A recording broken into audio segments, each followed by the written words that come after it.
Bismillahirrahmanirrahim. Penjelasan di dalam hadis Nabi bahwa sesungguhnya rakaat dan dua sujud nafilah itu hukumnya sunnah. Wali annahu badalu ma laisa biwajibin wallahu a'lam.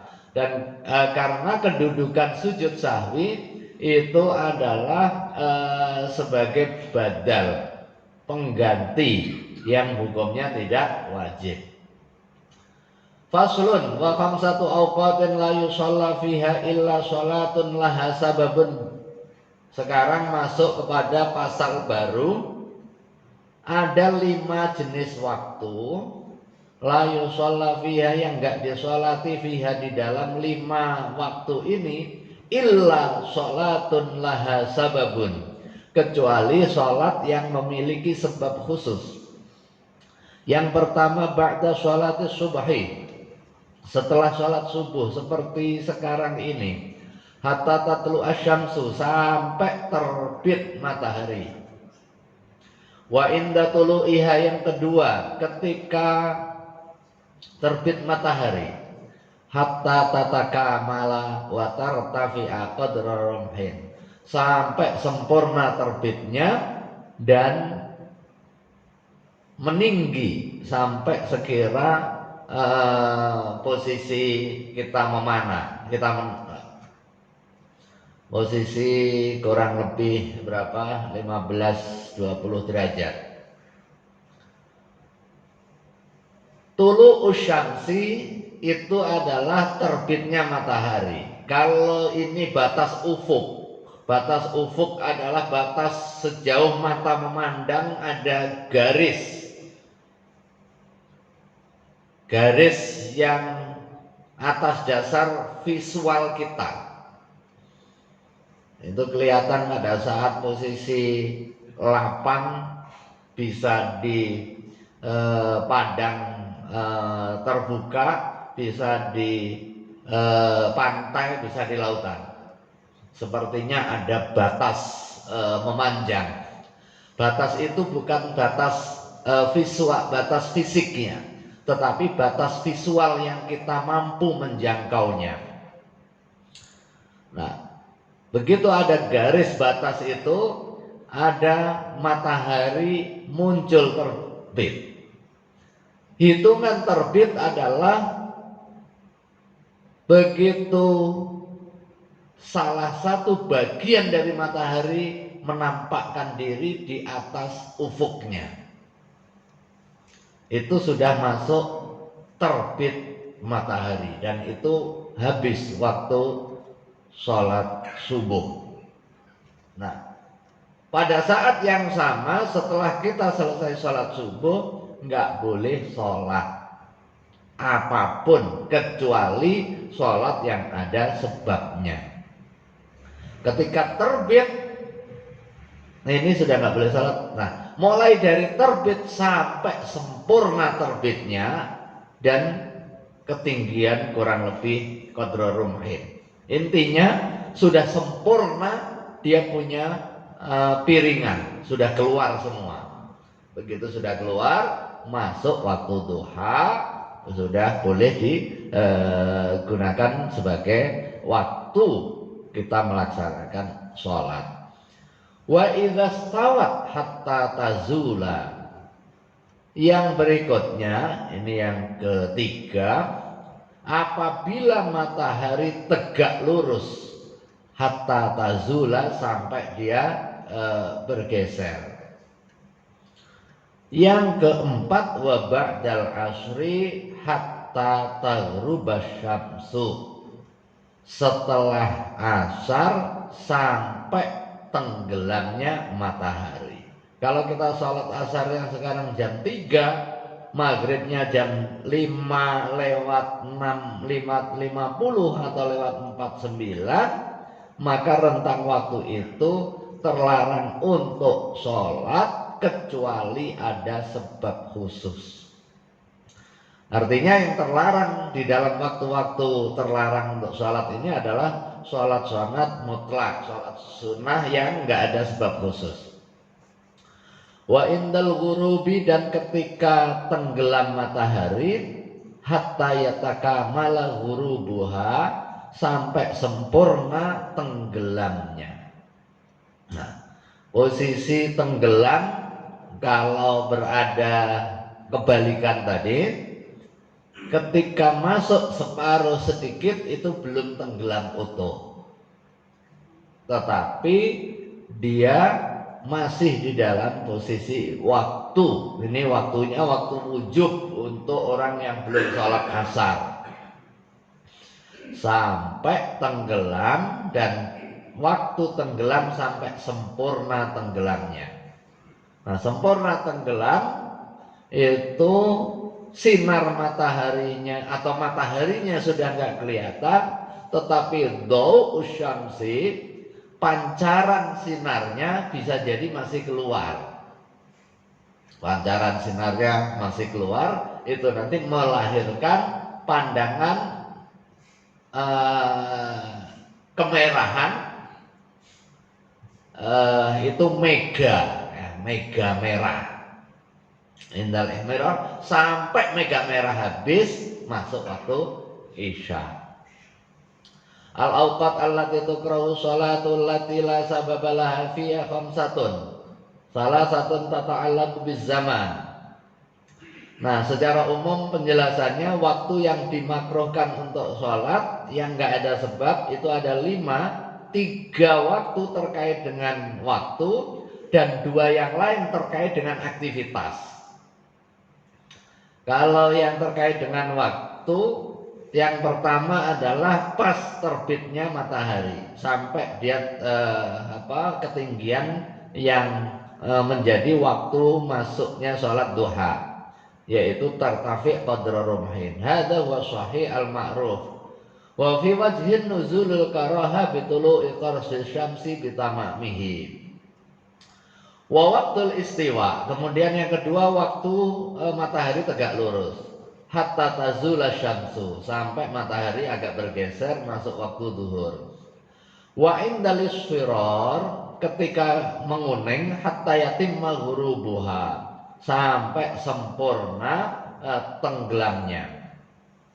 Wa hujjatu dzalika, dan argumen dari penjelasan mengenai waktu karohah, marwahu Muslim, hadis yang diriwayatkan oleh Imam Muslim, an Uqbah bin Amir, dari sahabat Uqbah bin Amir radhiyallahu anhu, qala salatu sa'atin, ada 3 waktu, karena yang hana, yang sering kali Rasulullah melarang kami, Rasulullah SAW, an-nusalliya, untuk melaksanakan sholat, fihinna, di dalam 3 waktu tersebut, wanak aunak baru fihinna amwatana, atau ngubur jenazah di antara kami. Hina tatlu asyamsu, yang pertama mulai tenggelamnya matahari, mulai terbitnya matahari, bazighatan, hatta tartafi, sampai dia meninggi. Wahina yaqumu qaimuz zahirati, dan yang kedua ketika punggung orang itu enggak ada bayangannya, hatta tamila syamsu, sampai matahari bergeser. Wahina tudayyafu asyamsu lil ghurub, dan ketika matahari hampir tenggelam. Wa makna tadayyaf,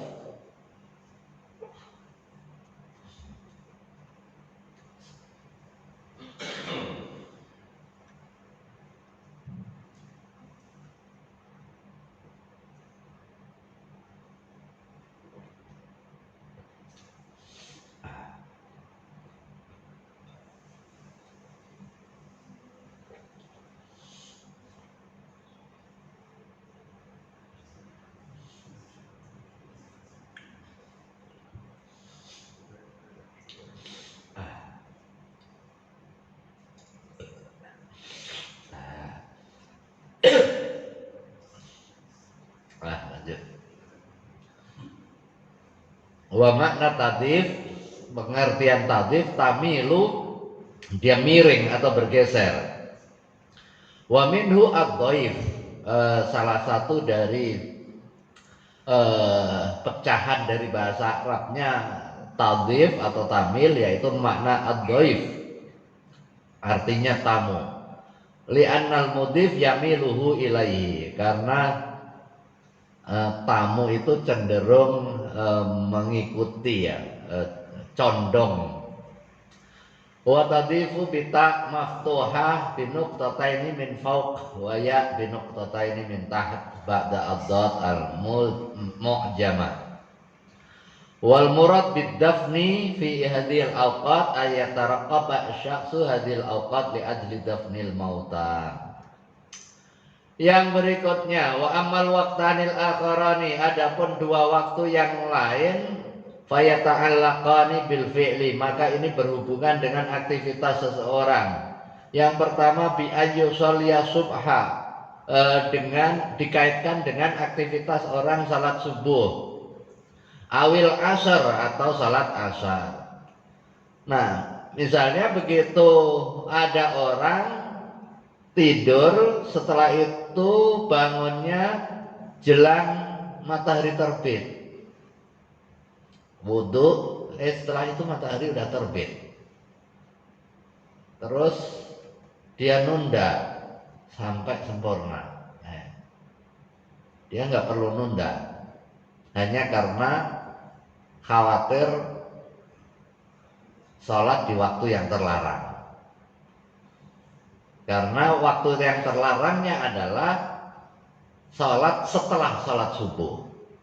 Tapi kalau dia bangunnya kesiangan, pas bangun sudah terbit matahari, maka pada waktu itu dia tetap wajib sholat. Karena dia terlambatnya ada sebab tadi. Dan melaksanakan sholat subuh itu adalah kewajiban. Ketika kita lupa atau ketiduran, maka pada saat kita lupa atau tidur tadi, itu tidak dituntut satu kewajiban. Begitu kita bangun atau kita ingat, maka di saat kita bangun atau ingat itulah kita dituntut kewajibannya. Demikian juga sholat asar. Faida qaddama as-subha awil asra tala waqtul karaha wa idza akhara qasura. Apabila dia mendahulukan atau melakukan salat subuh di awal banget, begitu selesai azan langsung salat subuh, demikian juga pada saat asar, maka waktu karohahnya menjadi panjang. Sebaliknya, kalau dia mengakhirkan salat subuh atau mengakhirkan salat asar, berarti wa idza akhara qasura. Apabila dia mengakhirkan waktunya, berarti waktu karohanya tadi pendek. Wa hujjatu dzalika ma rawahu asy-syaikhani, dan dalil atas penjelasan ini adalah hadis yang diriwayatkan oleh asy-syaikhan, oleh Imam Bukhari dan juga Imam Muslim. An Abi Hurairah radhiyallahu anhu, dari Abu Hurairah radhiyallahu anhu, anna Rasulullah sallallahu alaihi wasallam, bahwa Rasulullah sallallahu alaihi wasallam naha, melarang anis sholati, untuk melaksanakan salat ba'dal asri, setelah pelaksanaan salat asar, hatta taghruba syamsu, sampai tenggelamnya matahari, wa ba'da subhi, dan melarang salat setelah salat subuh, hatta tatlu asyamsu, sampai terbitnya matahari. Wa muqtada kalamihim, dan tuntutan dari pernyataan ini, annaman jama'a jam'a taqdim. Nah ini annaman, bahwa sesungguhnya orang jamaah yang melaksanakan sholat jamak, jam'a taqdimin, jamak takdim, wa shallal asra, dan dia salat asar, majmu'atan, di jamak, fi waqti zuhri, di waktu zuhur, imma li safarin, ada kalanya dia menjamak karena safar atau karena bepergian, au maradin, atau karena sakit, au matorin, atau karena hujan, annahu, bahwa sesungguhnya dia yukrahu, dimakruhkan, lahu, bagi orang yang menjamak salat jamak takdim, wa huwa kadzalika, demikian juga waqad sharaha bihi al-Badzanjani anil ashab, ketika dia salat jamak takdim, Dia sholat asarnya berarti di waktu zuhur. Setelah itu nggak ada lagi.